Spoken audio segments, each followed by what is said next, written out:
And we're live. Good morning, everyone. This is Jorge Silva-Puras. I'm the Dean at the CUNY School of Professional Studies. And today I have a special guest, Sarah Kresh, who works in our Office of Faculty Development and Instructional Technology, better known as OFDIT. So for those of you who are familiar with SPS, either faculty or staff, you probably have heard that acronym, OFDIT. Again, it stands for the Office of Faculty Development and Instructional Technology. And Sarah is one of the masterminds behind OFDIT. And we're so honored and delighted to have you today, Sarah. So good morning and welcome. Good morning. Thank you. Thank you for having me. It's our pleasure. And as always, Sarah, I like to start the interviews with a little bit of background about the interviewees. So maybe you can tell us a little bit about your story, your background, how you got into higher education, and then we can go specifically into instructional design and use of technology and everything else that you do at CUNY SPS. So why don't we start with a little bit of your story? Sure. Thanks.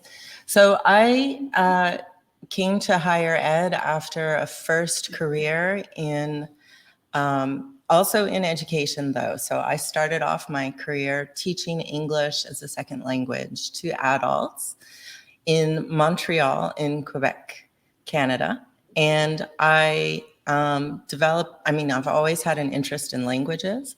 So I pursued graduate studies in linguistics at the CUNY Graduate Center, and that's how I wound up in the New York City region and at CUNY. I wound up having the great fortune of having an appointment as an instructional technology assistant at the Office of Faculty Development and Instructional Technology at SPS. That started in 2015, and it was just a real eye-opener. It was just so gratifying to work with faculty, to work with instructional technology, and to have just fantastic guidance and mentorship from Antonia Levy at OFDIT at the time, and then Susan Coe as well at the time.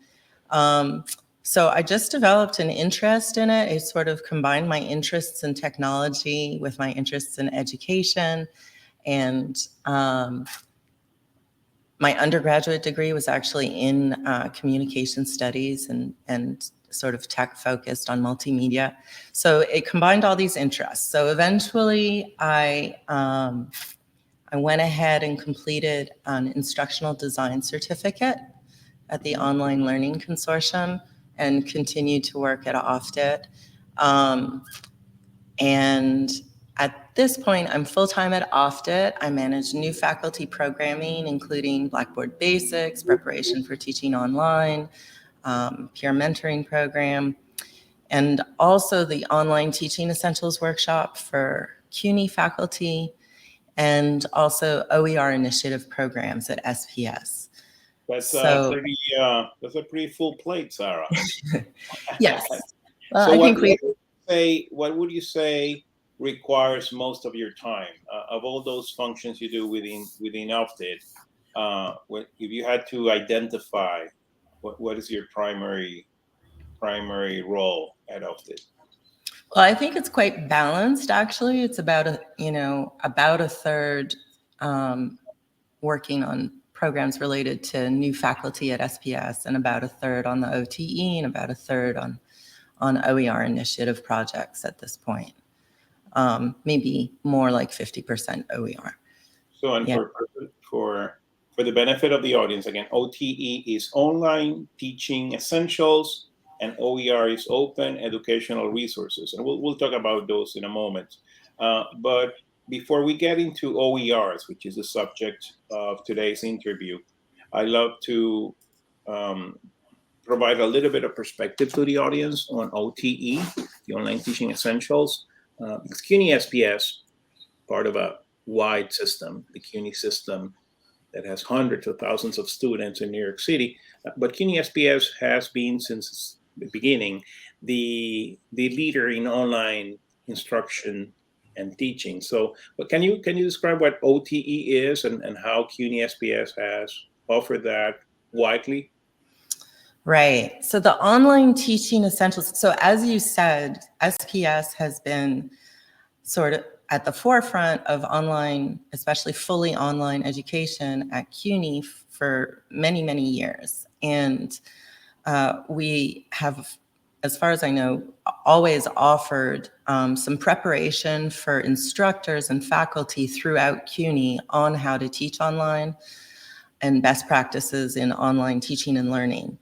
The Online Teaching Essentials Workshop specifically grew out of that program and is a program that was developed in the spring of 2020 to address the need to train many, many faculty in online teaching at the beginning of the COVID-19 pandemic. So when CUNY went fully remote in I believe in March of 2020. March of 2020, Yeah. correct.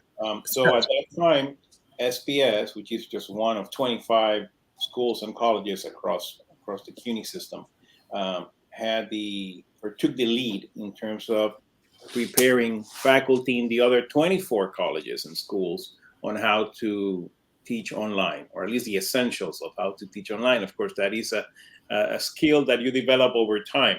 We're not expecting someone not familiar with the process and the modality and the techniques of teaching online to learn it right away. But we did compress that learning of years in the making into this OTE program that was offered to thousands of faculty members across the entire system. So congratulations to you, Sarah, and Ruru, and the entire Opted team for that awesome support in a moment of need for our faculty and our students. So that is fantastic. Now, the second acronym that we used earlier is OER, which again stands for Open Educational Resources. And for some in the audience who might not know what that means, can you maybe give us a brief explanation of what OERs are and how they work? Sure. So open educational resources are basically resources that are openly licensed. They might be in the public domain, but they're explicitly licensed as open for reuse. They're freely available and they're modifiable. So if you adopt an open educational resource and there's some aspect of it that isn't consistent with your pedagogical goals, you can modify it. Oftentimes people refer to the 5 R's of OER. So these are your right to retain the materials, to reuse the materials, to revise the materials, remix them, and redistribute them. And this is key because you can provide students with materials and you can distribute them to them, and then the students can retain those materials. So oftentimes, if you think about being a student and your decision about whether you're going to buy a textbook or not buy a textbook, sometimes it's really key to be able to retain those materials if they're materials you're going to be using in future courses. So it's really wonderful to be able to provide students with materials that they can retain and reuse for free themselves throughout their academic journey. So that's one of the biggest advantages and opportunities that OERs represent for students. It's dramatic saving. I believe the last estimate we had of savings at SPS is hundreds of thousands of dollars that our students have saved in terms of open educational. If you compare it to, say, spending $250 for a textbook, it is a dramatic saving that our students can generate, correct? Yes, and I'll just correct you that at this point, the total savings to students from the OER initiative at SPS since its New York State first approved the initiative and funded the initiative in 2017, we're up to probably over $2.5 million saved to students. Yeah. So million savings. I beg your pardon?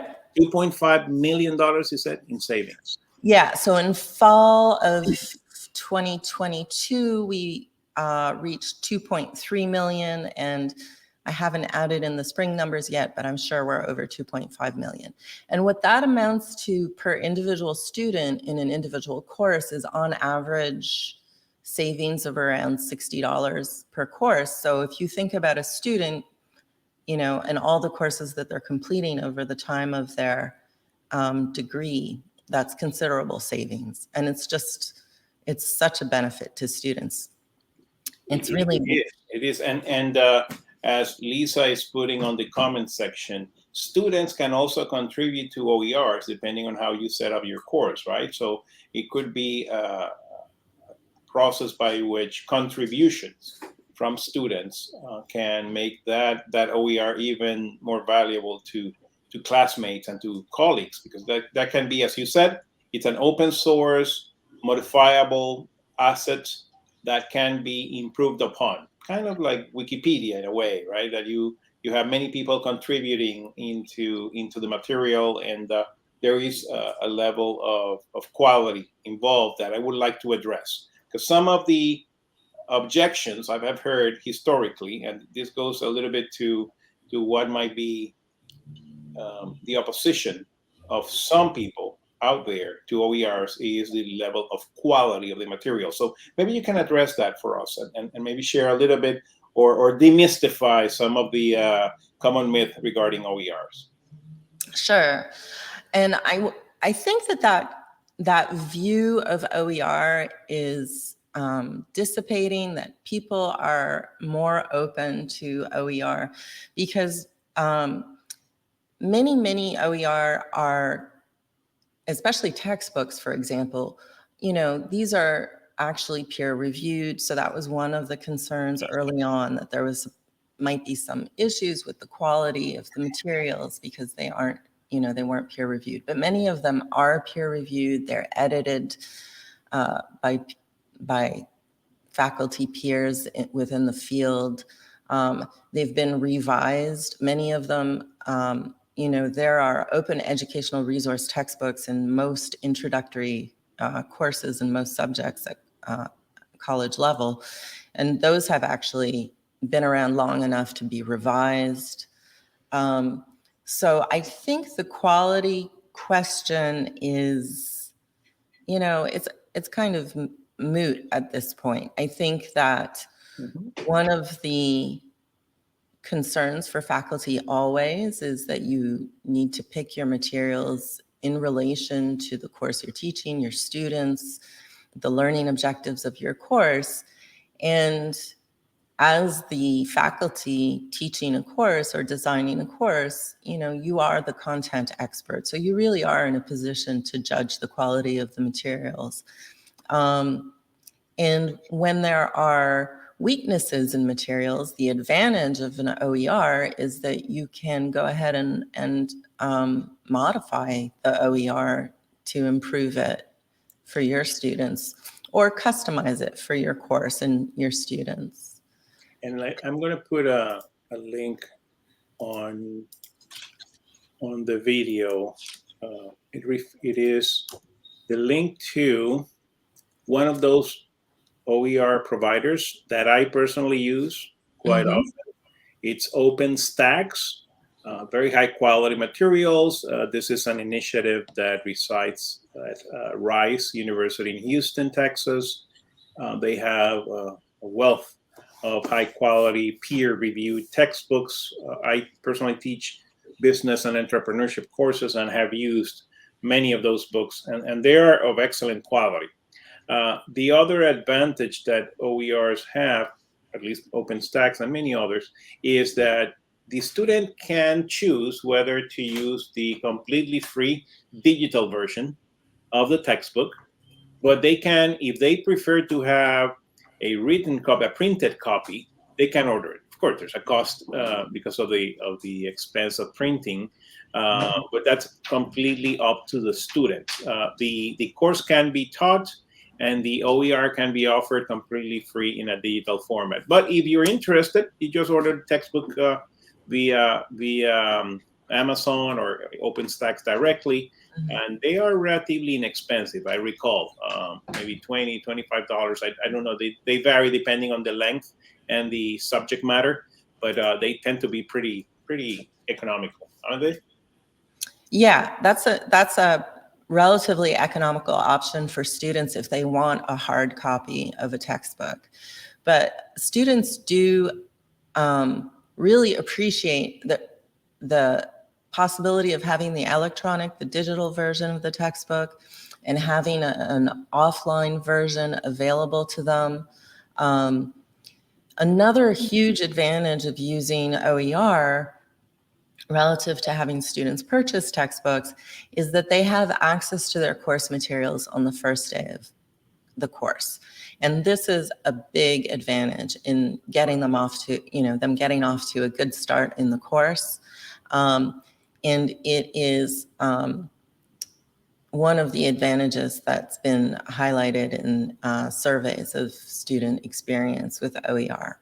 Also, the OER can be multimodal, so there can be embedded videos, there can be links out to other resources online. So there's, in some ways, can be a much richer resource for students on a particular subject.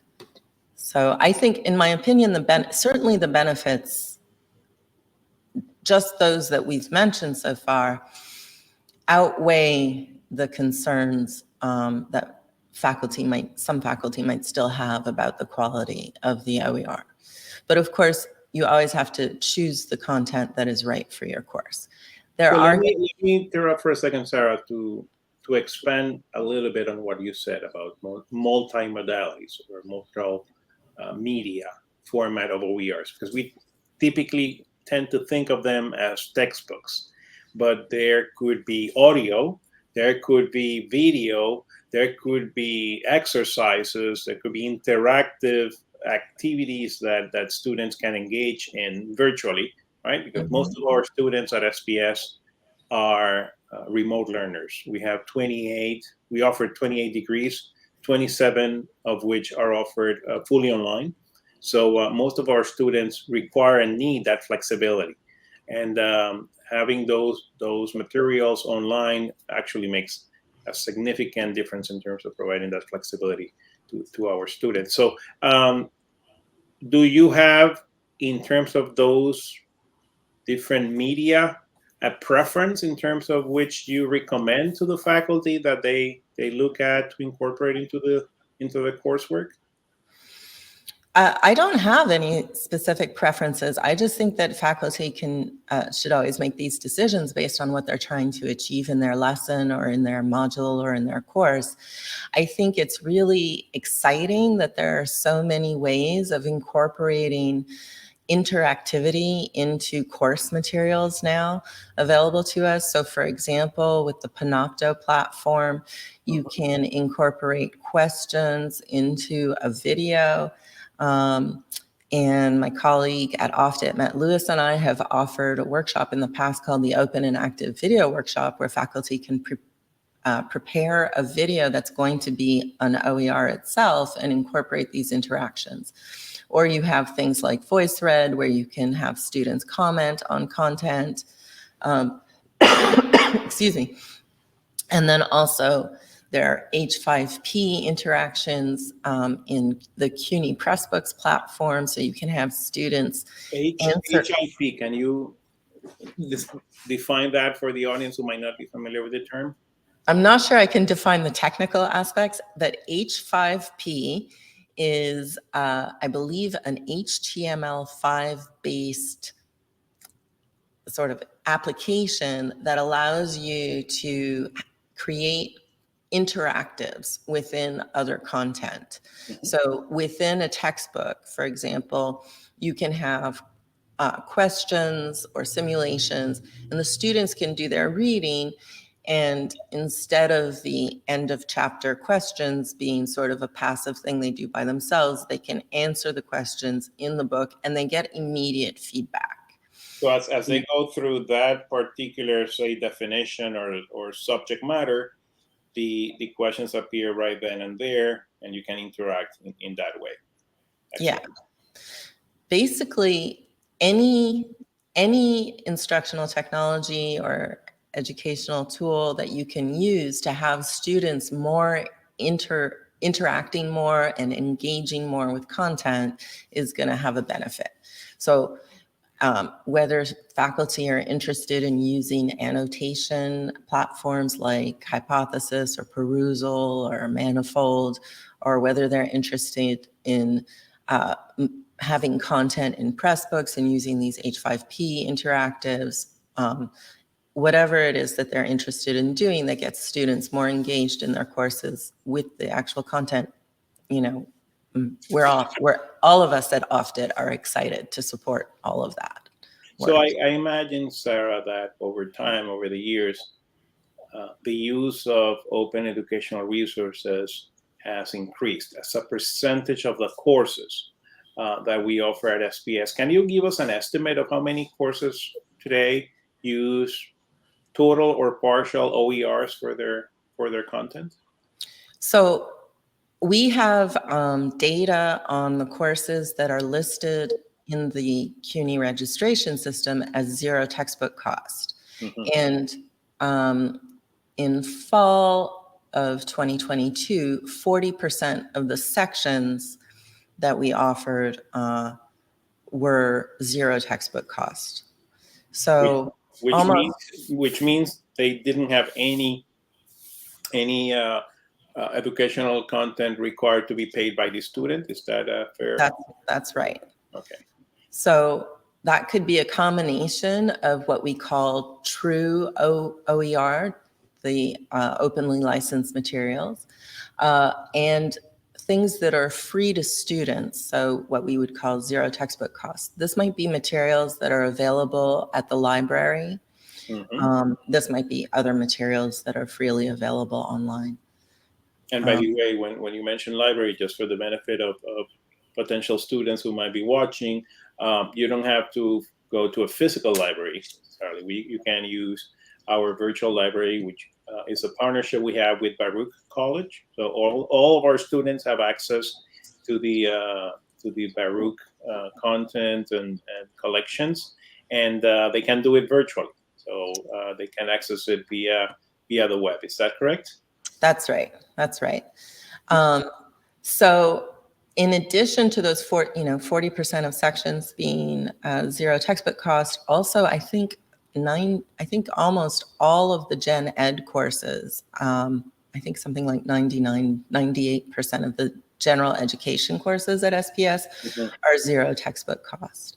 So that's really helpful for students because, even if they, in some of their more advanced courses in their degree, there are certain courses that require them to purchase a textbook, they can really get all of their general education requirements taken care of by taking courses that are zero textbook cost. And Sarah, I have also seen not only zero textbook, but also low-cost textbook courses. So I imagine even though 40% are fully zero textbook based, a good portion of those other 60% of sections use some form of open educational resource or a low-cost version of the open educational resource. Is that correct? Yeah. I don't know the number for the low textbook cost courses off the top of my head. Students can also search in the registration system for LTC courses or low textbook cost courses. I think we have a handful of those actually at SPS because we really work to get a course to the zero textbook cost level. But the other thing is, I don't necessarily have data on all the materials and all the courses. So sometimes courses are zero textbook cost or low textbook cost, and I'm not as aware of it. But mostly, yeah, we have those 40% that are definitely zero textbook cost. So for the benefit of the audience, I put on the screen those two acronyms, ZTC and LTC. Now, it's interesting that it uses the term textbook, but as we said earlier, It doesn't necessarily have to be a textbook. It could be an audio, it could be video materials, it could be multimedia, it could be interactive. But I think it originated with textbooks, right? So I guess the term stuck. When OER started, they were primarily textbooks that were offered. I wonder the origin of the T, of the Yeah. C. Well, I'm not entirely sure about the true historical origins of OER, but the open educational resources are really any materials that you use for educational purposes.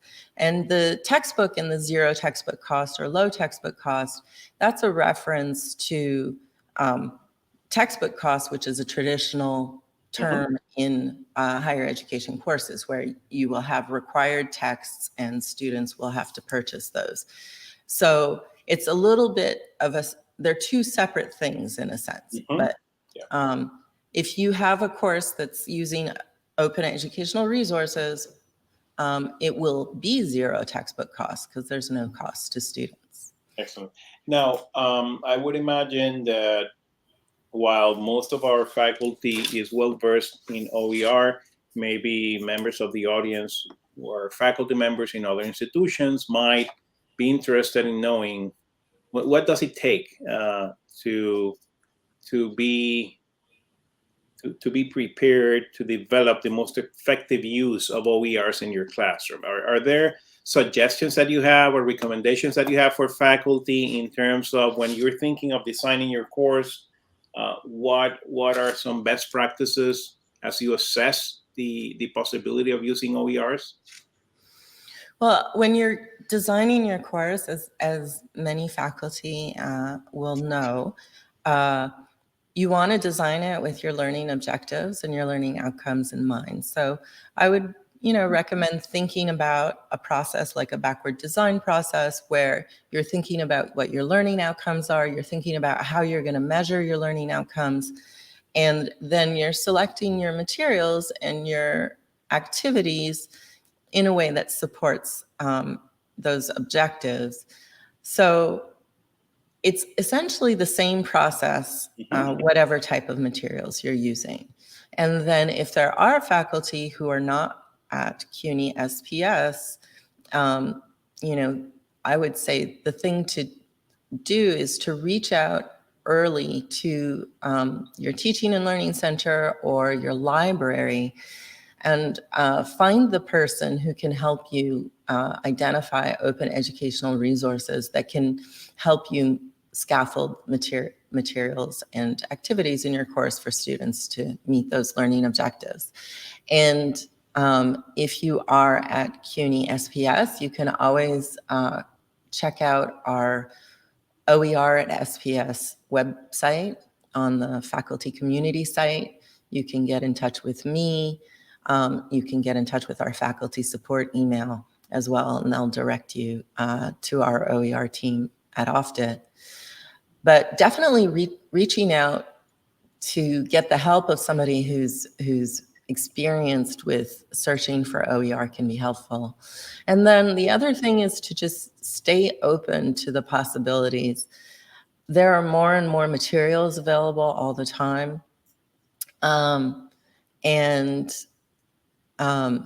You can search. There are repositories. There's the OER Commons, for example, is a commonly searched one. So I think I put on the screen the link to the website where you can find more information on open educational resources. I'm also going to put that link on the comments section in case anyone would like to click on it, but I'll leave it up for a little bit. So if you want to write down that URL, you can do so as well. And there, I imagine there's plenty of information on resources, but also which materials we have used in the past, maybe some recommendations, etc. And if faculty members want to get in touch with you, Sarah, or to get in touch with the Office of Faculty Development and Instructional Technology, do you have any preferred method of contacting you? So they can email me directly. So Sarah Kresh at cuny.edu. And as I mentioned as well, Sarah with an H, SARAH, .Kresh, KRESH, at CUNY.edu. Great. And I'm sorry, I interrupted you. And the other way to Oh, get hold of you? well, at our faculty support at sps.cuny.edu email. That's a great way to get in touch with any of us at Often. Excellent. I'm putting that on the screen as well. So it's faculty support, all together, no dots, no periods, at sps.cuny.edu. Fantastic. So as I anticipated, Sarah, we are already over the half an hour term of the interview. I think we could continue discussing this for another half hour easily. But I do want to thank you for your attention to the quality of the open educational resources at SPS and at CUNY in general. You do a superb job. We're very, very proud of you and everything that you have been doing for our faculty and our students. So wish you the best. And thank you again for Thank you. participating. It has been a delight to talk to you. And I look forward, maybe we should do a follow-up on specific OERs, and maybe we can go a little bit deeper into how we incorporate those. Now, particularly that we're migrating to a new learning management system, there might be questions regarding that transition and how OERs can be transferred between one LMS and another LMS. But there may be other questions from the audience. So thanks again. It's a pleasure to see you. And we'll stay in touch. So have a great week and see you soon. Take care. Okay. Bye-bye. Thank you. Bye.